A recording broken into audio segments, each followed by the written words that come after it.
আল্লাহর নবী পয়গম্বর বিশ্বনবী মুহাম্মদ আরবি বলেন, ইন্নাল্লাহা আযজা ওয়া জাল্লা ইউতি আবদাহু আল মুমিন বিল হাসানাতিল ওয়াহিদা আলফি হাসানা।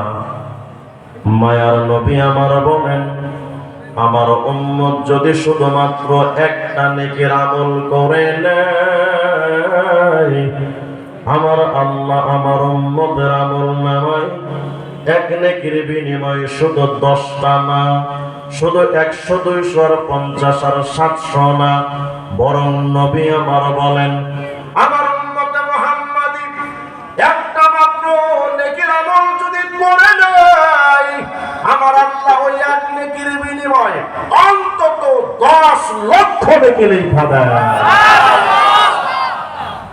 এক নেকির বিনিময়ে কত? শেষ হয় না, আরো আছে। সুবহানাল্লাহ। মুসনাদ আহমদের 10,707 নম্বর হাদিস। বিশিষ্ট তাবী হযরত উসমান আন-নাহদী রাহিমাহুল্লাহ বলছেন, আমি একবার হজের সফরে গেলাম, তো যখন কাবার চত্বরে আমি তাওয়াফ করছি, ওই সময় নবীজির সাহাবী হযরত আবু হুরায়রা রাদিয়াল্লাহু আনহুর সাথে আমার দেখা হলো। আমি জিজ্ঞেস করলাম, আবু হুরায়রা, এক নেকির বিনিময়ে 10 লাখ নেকি হবে, এক বরাতে আপনার সনদে এটা আমাদের কাছে এসেছে, আল সামিতা রাসূলুল্লাহ সাল্লাল্লাহু আলাইহি ওয়াসাল্লাম, এমন কোন কথা কি আপনি নবীজি থেকে শুনেছেন? হযরত আবু হুরায়রা বলেন, লা, আরে আমি তো শুধু 10 লাখের কথা, আমি আবু হুরায়রা মায়ার নবীর জবান থেকে শুধু 10 লাখের কথা শুনি নাই, বল সামিআতু রাসূলুল্লাহ সাল্লাল্লাহু আলাইহি ওয়াসাল্লাম ইয়াকুল, বরং আমি মায়ার নবীর জবান মোবারক থেকে এ কথা শুনেছি, ইন্নাল্লাহা আযজা ওয়া জাল্লা ইউতিহি আলফি হাসানা। মায়ার নবী আমার বলেন, শুধুমাত্র একটা নেকির আমল যদি করো, ওই এক নেকির বিনিময় আমার আল্লাহ শুধু 10 লাখ না, 100 আর 500 আর 700 আর 10 লাখ না, বরং প্রতিটা নেকির বিনিময়ে অন্তত 20 লক্ষ নেকি লেখা দেয়। এক নেকির বিনিময়ে কয়টা? 20 লক্ষ। আমি যদি কইতাম, চাচা আহেন 1 টাকা আমার কাছে দেন, বিনিময়ে 20 লাখ টাকা দেন, সুদ, বসে থাকতেন তো বাবা। কি এর হুজুর আর কি এর মাহফিল, লুঙ্গি জায়গা যা আছে সব বিক্রি করে সুদে লাগে। কত হয়? দুনিয়ার ব্যাপারে বাজান আপনার আমার এতটা আগ্রহ, কিন্তু প্রতিটা নেকির বিনিময়ে যে 20 লক্ষ নেকি আমার আল্লাহ লিখে দেন, মুসলমানের কোন প্রতিযোগিতা না। আরে শুধু 20 লাখ নেকি না, আরো আছে। সুবহানাল্লাহ। আমরা উম্মতে মুহাম্মাদি যদি এখন বলি, আল্লাহ তুমি কি শুরু করলা? কি শুরু করবো মানে? এই যে আল্লাহ তুমি একবার কয় এক নেকিতে 10টা, আবার শুনলাম এক নেকিতে 700, মাঝখানে শুনলাম 10 লাখ, এখন আবার ঈশা শুনলাম 20 লাখ। আল্লাহ তুমি যে নেকি আমাদেরকে গুনে গুনে দাও, তোমার জন্য কি গুনে গুনে দেওয়াটা মানায়? সুবহানাল্লাহ। সুবহানাল্লাহ। কেন মানাই না? না না, আল্লাহ মানাই না, কারণ আল্লাহ আমরা জানি আপনার একটা নাম হলো আজিম। তার মানে আল্লাহ আপনি তো এত বড়, যার কোনো সীমানা সুমানা নাই। আল্লাহু আকবার বলেন। আল্লাহ তুমি তো এত মহান, যার কোনো কুল কিনারা নাই।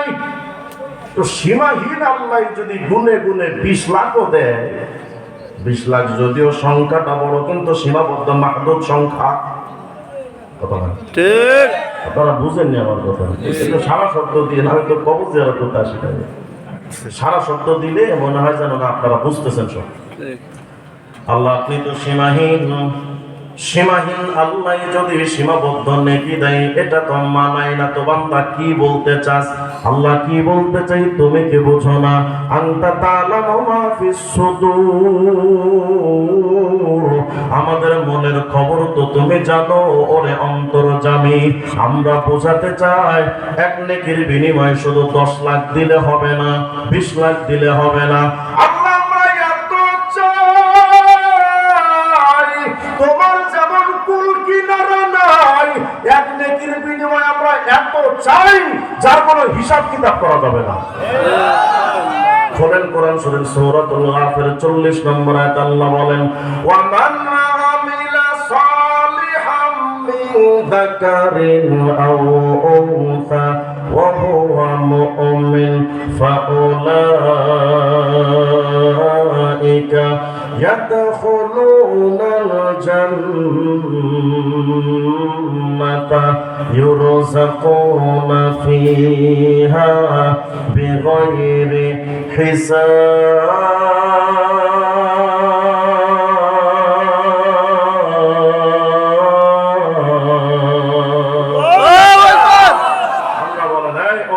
মুহাম্মাদি যাও, ফয়সালা হো গিয়া, একটা নেকির আমল করবা, ওই এক নেকির বিনিময় আমি আল্লাহ ওয়ায়াসিতুহুম মিন ফাদলিহি দিতেই থাকবো, দিতেই থাকবো, দিতেই থাকবো, দিতেই থাকবো, দিতেই থাকবো, আর এত বেশি দিব কোন হিসাব কিতাব থাকবে না। ভাবেন, আরেকটু সহজ করে আপনাদেরকে বোঝাই। মনে করেন এখানে একটা মেশিন আছে, এই মেশিনের বৈশিষ্ট্য হলো আপনি এই মেশিনের কাছে যা চাবেন তাই পাবেন। মনে করেন ফর এক্সাম্পল কোন মেশিন যদি থাকে, আপনি যদি বলেন এই মেশিন আমার এই মুহূর্তে 500 কেজি স্বর্ণ দরকার, মুহূর্তের মধ্যে দিয়ে দিল। এই মুহূর্তে আমার 1000 কেজি হীরা দরকার, দিয়ে দিল।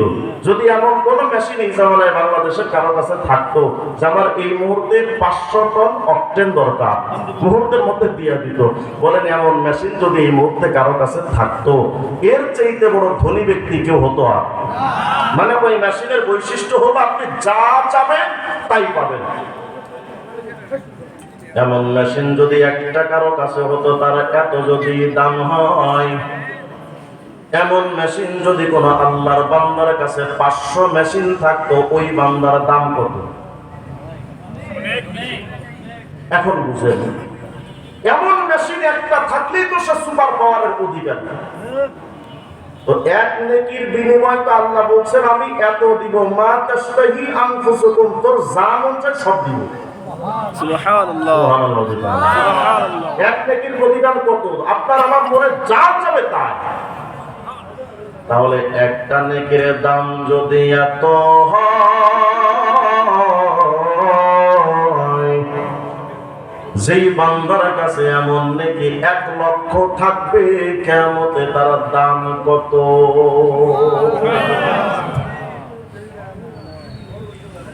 একটা নেকির দাম যদি এত বেশি হয়,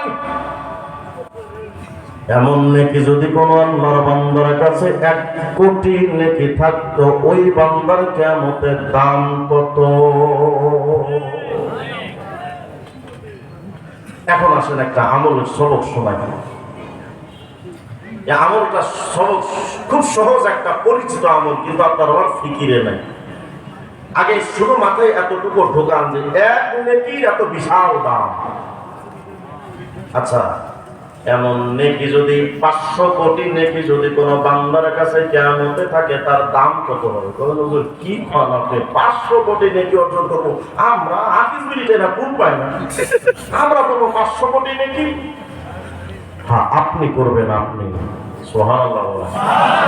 কি কোন হুজুর, আমি তো আলেম না। না, 500 কোটি নেকি অর্জনের জন্য হাফেজ হওয়া লাগে না, আলেম হওয়া লাগে না, মুফতি মুহাদ্দিস বক্তা ইমাম বা খতিব হওয়া লাগে না। একজন রিকশাওয়ালা, একজন ভ্যানওয়ালা, একজন কুলি দিন মজুর বা মুচি অথবা মেথর যদি মুসলমান হয়, একটা এমন লক্ষ কোটি কোটি নেকি অর্জনের জন্য সেও সম্ভব, তার পক্ষে অর্জন করা সম্ভব। এত কোটি নেকি অর্জনের জন্য সারা জিন্দেগি লাগে না, একটা যুগও লাগে না, একটা বছরও লাগে না, একটা মাসও লাগে না, একটা সপ্তাহ লাগে না, একটা দিনও লাগে না, একটা ঘন্টাও লাগে না, একটা মিনিটও লাগে না, বরং 1 সেকেন্ডের আমলে এমন নেকি কোটি কোটি কোটি কোটি নেকি অর্জন করা যায়। কয় সেকেন্ড সময়? 1 সেকেন্ড। এখন আমলটা শোনেন, এখন থেকে মুখস্থ করতে হবে, এটা আমি বলেছিলাম ক্লাস মুখস্থ করতে হবে। আমার সাথে বলেন, সূরা লুকমান 27 নম্বর আয়াত বলেন। সূরা লুকমান 27 নম্বর। আবার বলেন। সূরা লুকমান 27 নম্বর আয়াত। কি সূরা? সূরা লুকমান আয়াত নম্বর 27। দেখেন আল্লাহ কি বলছেন। আল্লাহ বলেন, ওয়ালাউ আন্না মা ফিল আরদি মিন শাজারাতিন আকলাম ওয়াল বাহরু ইয়ামুদ্দুহু মিন বাদিহি সাবআতু আবহুর মা নাফিদাত কালিমাতুল্লাহ।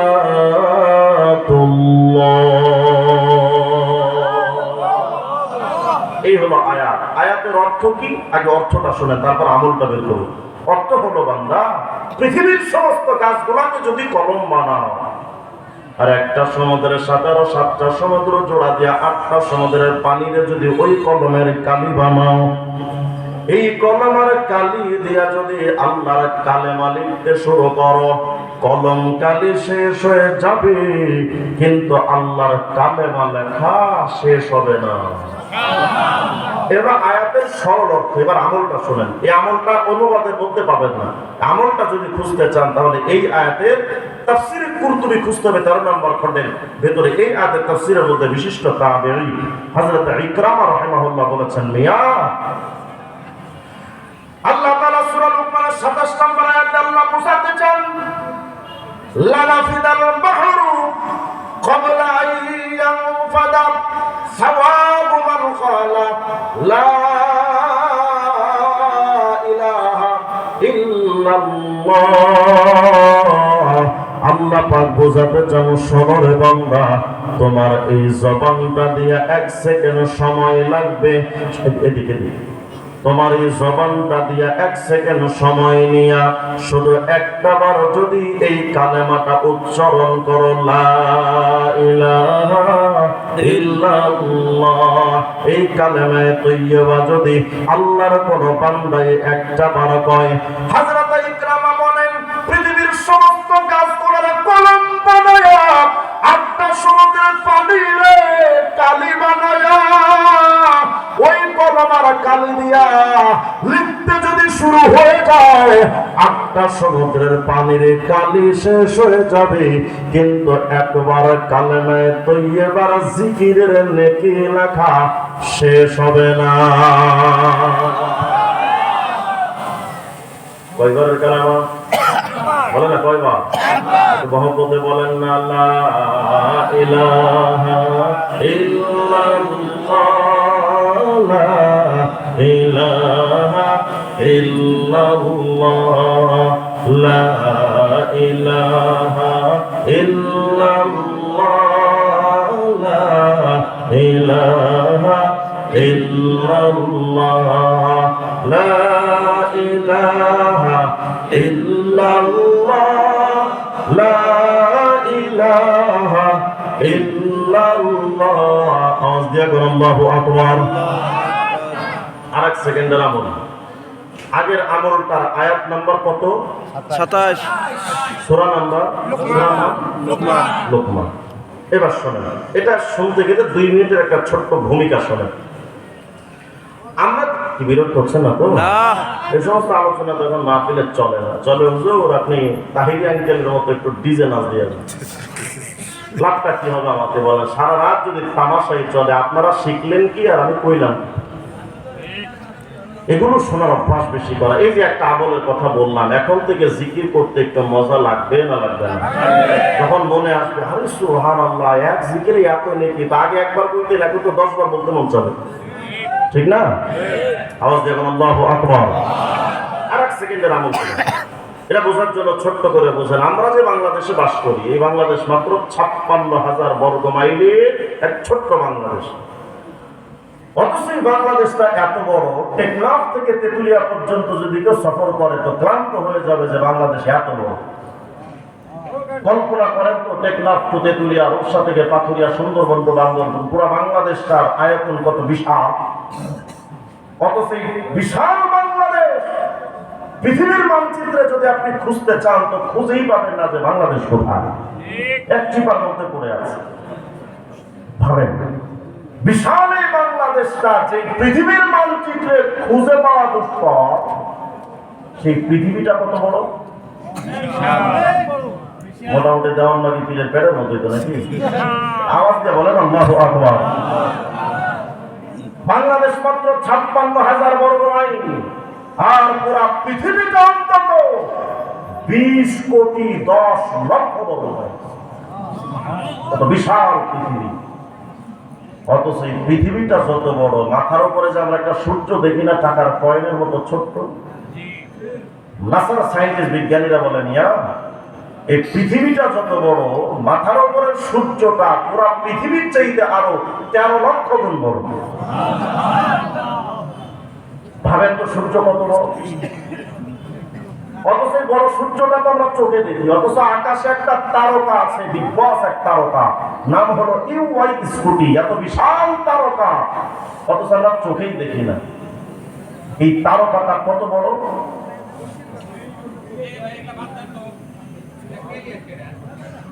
এটা দূরের থেকে করেন ভাই, ড্রোনটা দূরে ওর শখ হয়েছে, এখন আমি নিষেধ করে দিলে বেচারা কষ্ট হয়ে। এদিক এদিক খেয়াল করেন, আওয়াজ দিয়ে করেন আল্লাহু আকবার। মনোযোগ আছে তো আপনাদের? ভাবেন, পুরো পৃথিবীর চাইতে সূর্য 13 লক্ষ গুণ বড়, আর আকাশে বিগ বস এক তারকা ইউআই স্কুটি। ছোট্ট তারকাটা পৃথিবীর চাইতে 13 লক্ষ গুণ বড়। যে সূর্য, ওই সূর্যের চাইতে ওই তারকা আরো 500 কোটি গুণ বড়। তো বিশাল তারকা না? অথচ একটা তারকা।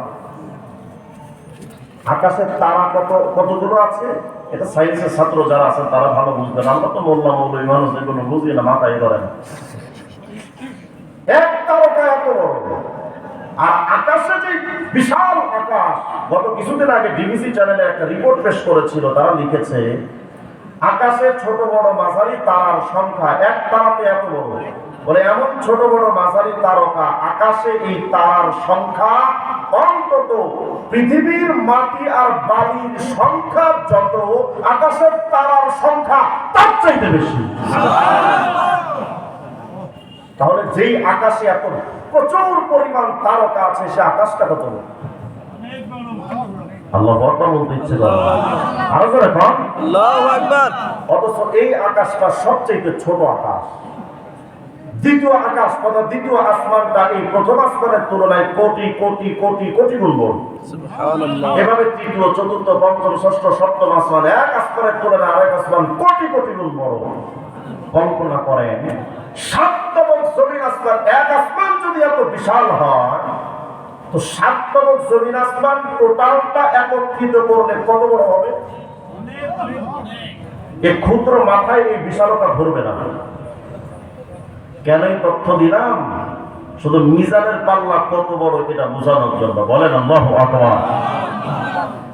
হাফেজ ইবনে রজব হাম্বলী রাহমাতুল্লাহ আলাইহি একটা কিতাব লিখেছেন, জামিউল উলুম ওয়াল হিকাম, খণ্ড 2, 18 নম্বর পৃষ্ঠায় বিশিষ্ট সাহাবী হযরত সালমান আল ফারসি রাদিয়াল্লাহু আনহু বলেছেন, মিয়া এই 7 তবক জমিন আসমান যত বড়, যদি এই 7 তবক জমিন আসমান টোটালটারে একত্রিত করে লাউদিয়াত ফি কিফাতিল মিজান ওয়াসিয়াতুহুম, 7 তবক জমিন আসমান একত্রিত করে যদি মিজানের পাল্লায় ঢুকিয়ে দেওয়া হয়, 7 তবক জমিন আসমান ঢুকে যাবে, কিন্তু মিজানের একটা পাল্লারও পেট ভরবে না। তাহলে মিজানের পাল্লা কত বড়? এত বড় মিজানের পাল্লায় আমির ইজ্জত নবীকে চান্দুর আমল যদি রাখা হয়, তাহলে তো খুঁজে পাওয়া সম্ভব। এবার শোনেন, সহিহ মুসলিমের হাদিস,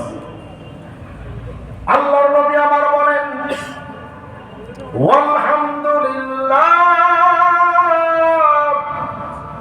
তামলাউল মিজান। মায়ার নবী আমার বলেন, এই উম্মত শোনো,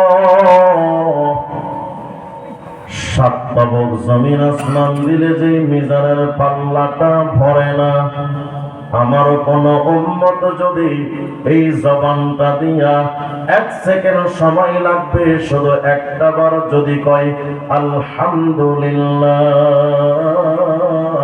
এই আলহামদুলিল্লাহ একবার বললে যে নেকিটা হয়, সাতটা বক জমিন আসমান দিলে যে মিজানের পাল্লা ভরে না, একবার আলহামদুলিল্লাহ বললে পুরা মিজানের পাল্লাটা নেকি দ্বারা ভইরা টয়টম্বর হয়ে যায়। কয়বার আলহামদুলিল্লাহ বলেন? আলহামদুলিল্লাহ। আবার বলেন, আবার বলেন। লস না লাভ? বিড়ি টানলে কয় নাকি? আচ্ছা, আমি আপনাদেরকে একটা হিসাব দিই। মুরব্বী যারা আছেন, বিড়ি যারা টানেন, একটা হিসাব নেন তো বাজান, কতটা লস করছেন আপনি। একটা বিড়ি টেনে শেষ করতে যে সময় চলে যায়, বলেন তো এই সময়ের মাঝখানে অন্তত 100 বার কালেমার জিকির করা যায় না যায় না? বুঝতেছেন তো কথা? একটা বিড়ি ধরালেন, ধরার টেনে শেষ করলেন, যত সময় চলে যায় এই সময়ের মধ্যে অন্তত 500 বার আলহামদুলিল্লাহ জিকির করা যেত। আচ্ছা, তাহলে যে আল্লাহর বান্দা প্রতিদিন 1 প্যাকেট বিড়ি টানে, 1 প্যাকেট বিড়িতে কয়টা বিড়ি থাকে? এটা সবাই জানে, 25টা বিড়ি। 1 প্যাকেট বিড়ি 25টা বিড়ি টানতে যে সময় চলে যায়, প্রতি বিড়ির সময় যদি 100 বার কালেমার জিকির করা যেত, তাহলে 1 প্যাকেট বিড়ি টানতে যে সময় যায়, এই সময়ের মধ্যে তো মিনিমাম 2500 বার কালেমার জিকির করা যেত। একবার কালেমার জিকির যদি এত নেকি হয়, যে আল্লাহর বান্দার আমলনামায় প্রতিদিন 2500 বার কালেমার জিকিরের নেকি জমা হতো, তার দাম কত?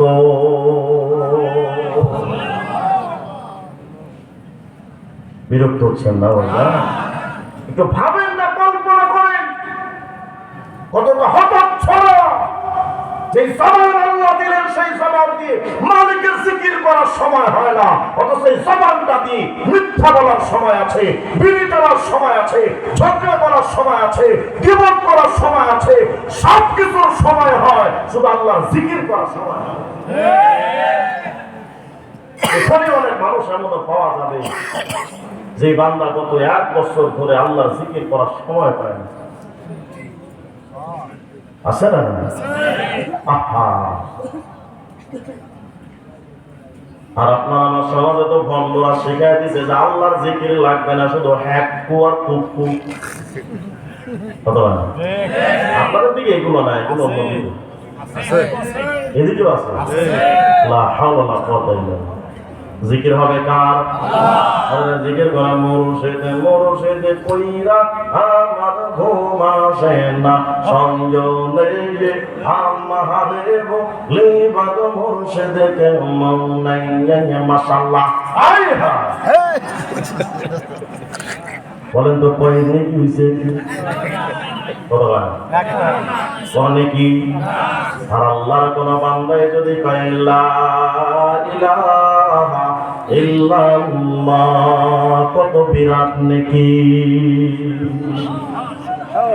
তাহলে জিকির হবে কার? আল্লাহ। যে পীরেরা আল্লাহর জিকিরের সবক দেয়, সেই পীরের কাছে যায় না আমরা। আমরা গিয়া খুঁজি কোন পীরের কাছে গাঞ্জা আছে। কত গান! এখন তো এমন মানুষ পাওয়া যায় যারা আল্লাহরে গালি দেয়, তারা আমাকে মারে প্রতি বাবা। কত গান! বর্তমানে এই যে সময়টা চলছে না, এই সময়টা চলছে ইসলামকে ধ্বংস করার ষড়যন্ত্রের এক মহাপ্রলয়। বিভিন্ন সূরতে আপনার ঈমানকে বরবাদ করার চেষ্টা করা হবে। কিন্তু মুসলিম মিল্লার এই সময় জাগ্রত হওয়া দরকার। হয়তো বাঁচবো নইলে মরবো, কিন্তু ইসলাম জিন্দা করে রাখবো। ইসলামকে কবর দিবে পুরো বিশ্ব যদি একদিকে চলে যায়, আমার অপর দিকে মুখ টান করে থাকবো, মরবো, ইসলাম বিকৃত করতে দিব না। হযরত আব্দুল্লাহ ইবনে মাসউদ রাদিয়াল্লাহু আনহু ব্যাখ্যা ইত্তাবিউ আস-সাওয়াতাল আযম হাদিসটার ব্যাখ্যা করেন। এখন তো কিছু মানুষ আমাদেরকে সবক শোনায় যে হুজুর এই দেশে তো অমুক দল সবচাইতে বৃহত্তম বড় দল, সুতরাং তাদেরকে অনুসরণ করার কথা হাদিসে আছে, ইত্তাবিউ আস-সাওয়াতাল আযম, বড় দলের অনুসরণ করো। কিন্তু জাহেলে মুরাক্কাবে গায়রে মুফিদ এই হাদিসের ব্যাখ্যাটাও পড়লো না। আব্দুল্লাহ ইবনে মাসউদ বলেছেন, আরে আল জামাআতু মা ওয়াফাকাল হক ওয়া ইন কুনতা ওয়াহদা, হকের জামাত তো সেইটা যেটা হকের অনুকূলে হবে, ইসলামের অনুকূলে হবে, সেটাই হক জামাত। হোক না সেই জামাতে একজন সদস্য, ওই একজন ইসলামী জামাত। ওটা দুনিয়ার মানুষ যদি মুনাফিকদের সাথে সঙ্গ দেয়, আমি দিব না। এটা আমার প্রতিজ্ঞা। যেই দিন আমার উস্তাদরা আমাদের মাথায় পাগড়ি দিয়েছিলেন, সেই দিন এই পাগড়ি দিয়ে তারা বুঝিয়ে দিয়েছিলেন, তোমাদের পেছনে শ্রমটা দিয়েছি, এই মাথাটা এক আল্লাহ ছাড়া আর রাসূলের সুন্নাহ ছাড়া কারো সামনে নত হবে না। এখন ক্ষমতার মোহে পড়ে আমরা নিজেদের ইমানকে বিকিয়ে ফেলি। যারা তাদের সিলেবাস দিয়ে হাদিসে রাসূলের বুখারী শরীফের হাদিসকে অস্বীকার করে দেয়, সেই মুনাফিকদের তুমি সাপোর্ট দিচ্ছ। কুফরি জামাত আমাদের বাংলাদেশ অভাব।